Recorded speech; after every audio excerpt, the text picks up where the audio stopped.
Hi, I'm Pat Kiernan. This is Pat's Paper as we go through the headlines of newspapers across the nation each weekday morning.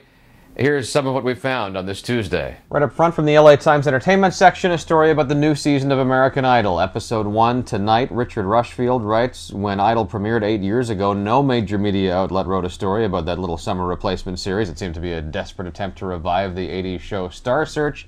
Since then, we know that American Idol has become the television juggernaut. There's no reason to believe it won't be the #1 show on TV again this year. The Idol story in the New York Times says they will only do 3 weeks of audition coverage before they get into the main competition.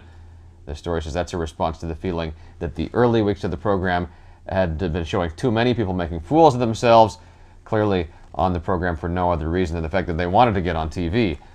On the front page of the New York Times, we have the many faces of President Bush. These are all pictures from yesterday's White House news conference, the president's final Q&A session with reporters. The Times says, in 47 minutes we saw passion, defiance, reflection, and lightheartedness. Writer Cheryl Gay Stolberg says the most striking moment by far was his rousing defense of his record on fighting terrorism. The Miami Herald on the press conference says Bush admitted some mistakes but remained adamant that history will prove most of his decisions correct. The president walked away from the podium after that session, as seen here in the photo on the front page of the Tennessean from Nashville. The president plans to continue reflecting on his years in office with his primetime farewell address on Thursday. Lead story in the Wall Street Journal, U.S. seeks rest of bailout cash. As we've been telling you, President Bush is working on behalf of Barack Obama in making the formal request to Congress to release the $350 billion still available in the financial bailout package.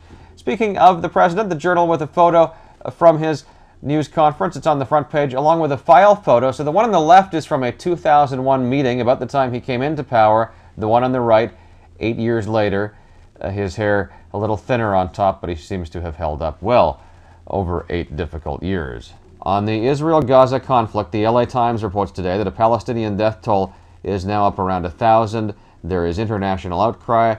That's left Israeli leaders furiously debating how and when the offensive in Gaza should end. The Times story says options range from a unilateral withdrawal from Gaza to a full-scale bloody reoccupation. A Wire story making the rounds today, picked up here in the Minneapolis Star-Tribune. A study has found that if you get less than 7 hours of sleep a night, you are 3 times more likely to catch a cold. If you sleep poorly, you are 5 times more susceptible to one. One of the doctors says time invested in sleep will almost certainly be paid back in dividends of better health. So I was in Philadelphia on the weekend. Without even looking, I noticed that I'd driven past 2 different car dealerships that had gone out of business recently, empty lots, but the sign's still up. The Philadelphia Inquirer reports that General Motors, Chrysler, and Ford are not going to help franchise owners anytime soon. Executives have suggested the weakest dealerships will be allowed to go under. On the front page of USA Today, a story that says many states are still spending like it's boom time. The story says most states know they're overspending, but they're taking a wait-and-see attitude in case federal stimulus money comes to the rescue. News from Jefferson City, Kansas. Jeremiah J. Nixon took the oath of office on a family Bible, becoming Missouri's 55th governor. At the banquet, they served hamburgers and hot dogs to symbolize the tough economy. And down the page in the Kansas City Star, there's a story about the kind of food making many Missouri dinner plates. A surprising number, perhaps. It is raccoon. Raccoon trappers doing a brisk trade. Statewide, consumption of raccoon meat can be tracked somewhat by how many raccoon pelts are harvested. Over 118,000 sold in 2007.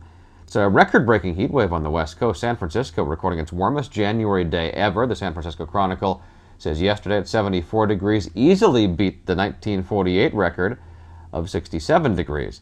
There's a beta version of Windows 7 available now for download. Dwight Silverman in the Houston Chronicle took it for a test drive. He writes, it's not an exaggeration to say this upcoming Windows 7 is Microsoft's most important release of its operating system in a decade, though that's not because of the advances in the software or what it does for Windows users, but because of what it means for Microsoft as a business. An Associated Press story picked up for the front page of the Reading Eagle today.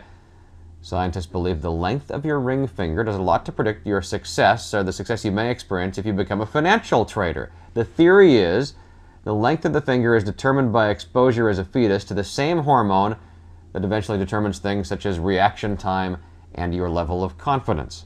Finally, the New York Post, there's more on the Golden Globe Awards the day after the day after. The after parties ran too late on Sunday for all of the photos to make the paper, so We see some of them on page 33 of the Post, with the cast and crew of Slumdog Millionaire having a particularly hearty celebration. The Post also comments on how great Demi Moore looked. She upstaged her daughter at the awards ceremony Sunday night. The caption says, "Demi looked hot in Dior." And could Who Wants to Be a Millionaire be coming back to primetime television? The Post reports on the buzz in the TV industry that ABC will resurrect the nighttime version of the game show.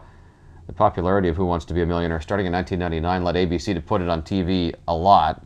It seemed like it was 50 times a week.